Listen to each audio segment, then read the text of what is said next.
नमस्कार दोस्तों। और आज की इस वीडियो के अंदर अपने डिस्कस करेंगे भी जो सीए साहब लोग होते हैं, यानी कि जो चार्टर्ड अकाउंटेंट के जो ऑफिस होते हैं, उनके ऑफिस में रिटर्न को फाइल करने के लिए किस किस टाइप का सॉफ्टवेयर यूज़ किया जाता है। सीए साहब लोग जो उनके जो क्लाइंट होते हैं, उनकी बिजनेस की अकाउंटिंग को करने के लिए वो कौन से अकाउंटिंग सॉफ्टवेयर का यूज़ करते हैं। सीए के ऑफिस में किस किस टाइप का काम होता है। ये जो टैक्स प्रोफेशनल जो एडवोकेट लोग होते हैं, वो अपने ऑफिस के अंदर अपने क्लाइंट की रिटर्न फाइल करने के लिए, बिजनेस की अकाउंटिंग को मेंटेन करने के लिए किस किस टाइप का सॉफ्टवेयर यूज़ करते हैं। क्योंकि इस टाइप की वीडियो के लिए आप लोगों के बहुत सारे मेरे पास में पर्सनली कमेंट भी आ रहे थे। बहुत सारी वीडियो के कमेंट में भी मेरे को ये देखने को मिल रहा था कि सर हमें सीए का ऑफिस ज्वाइन करना है, लेकिन हमें ये नहीं पता भी सीए साहब के ऑफिस के अंदर जो सॉफ्टवेयर होते हैं वो किस किस टाइप के होते हैं, उनको यूज़ किस तरीके से किया जाता है, या फिर एडवोकेट के ऑफिस में किस किस टाइप के सॉफ्टवेयर का यूज़ होता है, या हमें सीए का ऑफिस ज्वाइन करना है लेकिन हमें कौन सा सॉफ्टवेयर पहले सीख के जाना पड़ेगा। तो बहुत सारे इस टाइप के आप लोगों के कमेंट मेरे को देखने को मिले थे। तो आज की इस वीडियो के अंदर अपनी पूरी डिटेल के साथ डिस्कस करेंगे भी अगर आप सीए साहब यानी कि चार्टर्ड अकाउंटेंट ऑफिस ज्वाइन करना चाहते हो तो आपको कौन कौन से अकाउंटिंग सॉफ्टवेयर का नॉलेज होना चाहिए, किस किस टाइप का वर्क आपको वहाँ पर लोगों को करना को मिलेगा। ठीक है ना, ये सारी बातें इस वीडियो के अंदर अपनी डिटेल के साथ डिस्कस करेंगे। और वीडियो अगर आपको पसंद आए तो वीडियो को आप लाइक कर देना, ज़्यादा से ज़्यादा इस वीडियो को शेयर भी कर देना, ताकि आप लोगों और जैसे भाई लोगों को भी इस बात का पता चल जाए कि अगर आप सीए को ऑफिस ज्वाइन करोगे तो आपको किस टाइप की तैयारी पहले करके जानी पड़ेगी। और इसी टाइप की नई नई वीडियो देखने के लिए आप हमारे चैनल को भी सब्सक्राइब कर सकते हैं। तो सबसे पहले अपने बात करते हैं भी जो सी एस आर लोग होते हैं उनके ऑफिस के अंदर सबसे ज़्यादा यूज होने वाला सॉफ्टवेयर कौन सा है। कॉम्पी ऑफिस। कॉम्पी ऑफिस का काम क्या होता है, जैसे हम टेली सॉफ्टवेयर या बीजी सॉफ्टवेयर को अपने यूज़ करते हैं। टेली सॉफ्टवेयर का यूज़ कब करते हैं, बीजी सॉफ्टवेयर का कब करते हैं, जब हमारे किसी क्लाइंट की बिजनेस की प्रॉपर को अकाउंटिंग को मेंटेन करते हैं। जैसे अपने cell purchase payment received journal Contra voucher की अपनी एंट्री करते हैं, तो उसके लिए हमें प्रॉपर एक अकाउंटिंग सॉफ्टवेयर की जरूरत पड़ती है। लेकिन ये जो कॉम्पी ऑफिस जो सॉफ्टवेयर है, इसके अंदर प्रॉपर हम किसी बिजनेस की बुक्स ऑफ अकाउंट्स को मेंटेन नहीं कर सकते यहाँ पर, यानी कि यहाँ पर हम अकाउंटिंग सॉफ्टवेयर का ये यूज इस कॉम्पी ऑफिस के अंदर नहीं होता। तो अपने बात करते हैं, ये कॉम्पी ऑफिस ये एक सॉफ्टवेयर का मेन नाम है। तो लेकिन यहाँ इसी कॉम्पी ऑफिस के अंदर तो बहुत सारे ये सॉफ्टवेयर इसके अंदर में आ जाते हैं। जैसे अपने बात करते हैं टैक्स, तो यानी कि यह एक तरीके से अपने कह सकते हैं ये कॉम्प्यू टैक्स है, ये कॉम्प्यू टीडीएस आ गया, ये कॉम्प्यू जीएसटी आ गया, कॉम्प्यू आरओसी आ गया। तो इसी तरीके से ये प्रॉपर इनका एक ग्रुप बना होता है। हालांकि है सारा कॉम्पी ऑफिस है कि उसी के अंडर के अंदर ये सारे ग्रुप बने होते हैं। आपको जिस जिस सॉफ्टवेयर की जरूरत है आप उनको परचेज कर सकते हो। जैसा कि आप देखोगे यहाँ पर ऑप्शन जो लिखा रहता है ना, बाय, तो बाय का मतलब आपको इस सॉफ्टवेयर को अगर आपने प्रॉपर काम करना है, इनकम टैक्स की रिटर्न वगैरह अगर आपको फाइल करनी है, तो आपको इस कॉम्प्यू टैक्स ऑफिस को परचेज करना पड़ेगा। ऐसा नहीं है भी आपको पूरा कॉम्प्यू ऑफिस परचेज करना पड़ेगा। कॉम्प्यू ऑफिस के अंदर जिस जिस टाइप के सॉफ्टवेयर की आपको जरूरत है, आपके क्लाइंट किस किस टाइप के हैं, जैसे मान लीजिए आप केवल इनकम टैक्स की रिटर्न फाइल करते हो, आपके जो क्लाइंट हैं उनकी आप नहीं तो टीडीएस की रिटर्न फाइल करते हैं, नहीं आप टीसीएस की रिटर्न फाइल करते हैं, तो आपको ये टीडीएस का जो सॉफ्टवेयर है कॉम्प्यू टीडीएस का, इसको आपको परचेज करने की जरूरत नहीं है, क्योंकि ये आपके काम का ही नहीं है। आपको केवल इनकम टैक्स की रिटर्न फाइल करनी है, तो इसके लिए आपको कॉम्प्यू टैक्स ही परचेज करना पड़ेगा। इसी तरीके से अगर आपके पास में जीएसटी के भी कुछ क्लाइंट है, आप रिटर्न फाइल करते हो जीएसटी की, तो आपको कॉम्प्यू जीएसटी भी परचेज करना पड़ेगा। तो इसी तरीके से जिस जिस टाइप की हमें अलग अलग सी शॉप को, अलग अलग लोगों को अलग अलग टाइप सॉफ्टवेयर की यूज होती है, तो इसी तरीके से अपने इसको बाय आप कर सकते हो। ठीक है, अब सबसे पहले अपने बात करते हैं टैक्स, यानी कि अब सीए साहब लोगों के ऑफिस में सबसे ज़्यादा इंपॉर्टेंट क्या होता है, रिटर्न फाइलिंग का होता है। अब रिटर्न फाइलिंग हमारी इनकम टैक्स की भी हो सकती है, टीडीएस की भी हो सकती है, टीसीएस की भी हो सकती है, इनकम टैक्स की भी हो सकती है, जीएसटी की भी हो सकती है। तो इस टाइप की जो रिटर्न फाइलिंग करने का जो काम होता है वो सीए साहब लोगों के ऑफिस के अंदर, या जो टैक्स प्रोफेशनल एडवोकेट लोग होते हैं उनके ऑफिस के अंदर सबसे ज़्यादा ऑलमोस्ट ये यूज होता है रिटर्न फाइलिंग करने का। लेकिन इसके साथ साथ बहुत सारे ऐसे एडवोकेट लोग होते हैं, ऐसे बहुत सारे सीए साहब लोग भी होते हैं जो अपनी बिजनेस की अकाउंटिंग भी अपने ऑफिस के अंदर ही मेंटेन करते हैं। वो उनकी भी रिटर्न भी कोई फाइल करते हैं, और उनकी जो बुक्स ऑफ अकाउंट्स हैं वो भी सीए साहब अपने ऑफिस के अंदर ही मेंटेन करते हैं। तो अब सीए साहब ऑफिस के मेंटेन करने के लिए बहुत सारे सीए साहब लोग टेली सॉफ्टवेयर का भी यूज़ करते हैं, बीजी सॉफ्टवेयर का भी यूज़ कर सकते हैं। इसके साथ बहुत सारे ऐसे अकाउंटिंग सॉफ्टवेयर है जो वहाँ पर ऑफिस के अंदर यूज़ किया जाता है। कई बार ऐसा भी होता है सीए साहब लोग अपने क्लाइंट की केवल अपनी रिटर्न फाइल करते हैं, वो इनकम टैक्स की उन्हीं की रिटर्न फाइल करते हैं, वो टीडीएस की रिटर्न भी फाइल करते हैं, उनकी जीएसटी की रिटर्न भी वही फाइल करते हैं। तो इसका मतलब ये सारी रिटर्न फाइलिंग करने का काम क्लाइंट का सीए के ऑफिस में होता है, बट उनका जो अकाउंटिंग सॉफ्टवेयर है वो जो क्लाइंट है वो अपने लेवल पर ही अकाउंटिंग सॉफ्टवेयर को यूज़ करते हैं। तो अब ऐसे कंडीशन में क्या आता है, जैसे मान लीजिए आपको कोई क्लाइंट है वो टेली सॉफ्टवेयर यूज़ करता है, तो अब जैसे अब सीए साहब लोगों को जब उनकी बुक्स ऑफ अकाउंट्स को फाइनल करना होगा, उनकी टैक्स ऑडिट करनी पड़ेगी, तो उनका डाटा भी चेक करना पड़ेगा।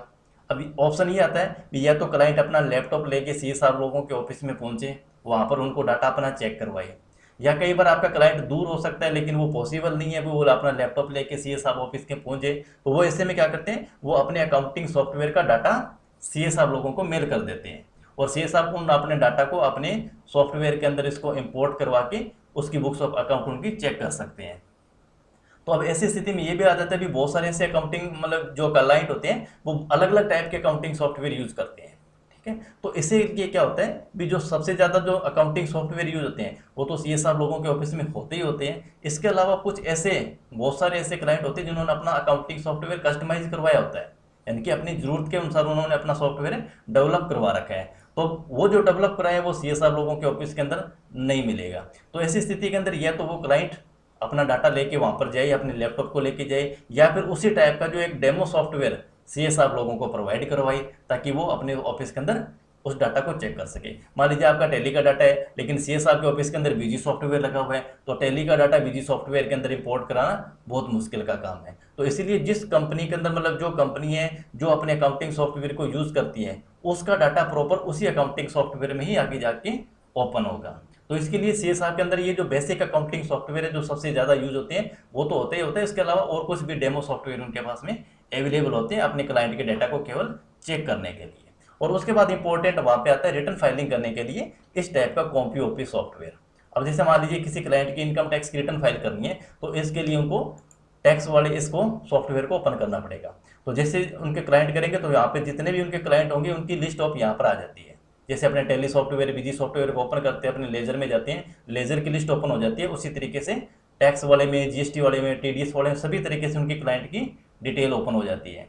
अब मान लीजिए कोई नया क्लाइंट आया है तो हम वहाँ पर इसको ऐड भी कर सकते हैं, जहाँ पर एक ऐड का ऑप्शन होता है। जैसे अपने टैली सॉफ्टवेयर में अपने को लेजर को क्रिएट कर सकते हैं, ठीक है, बहुत सारे ऑप्शन में न्यू लेजर का ऑप्शन आता है, तो इसी तरीके से यहाँ पर भी अपने ऐड कर सकते हैं। अब ऐड करेंगे तो आपको सबसे पहले ये पूछ लेगा भी जो आप इनकम टैक्स का जो क्लाइंट ऐड कर रहे हो वो क्लाइंट का स्टेटस क्या, वो एक इंडिविजुअल है, वो एचयूएफ है, या कोई पार्टनरशिप फर्म है, एओपी है, बीओआई है, यानी कि किस टाइप का वो स्टेटस है उनका।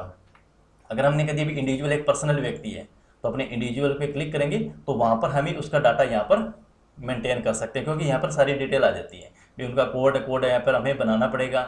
ग्रुप यहाँ पर हम बना सकते हैं, भी फैमिली मेम्बर है, कोई क्लाइंट का है, किस टाइप का ग्रुप है।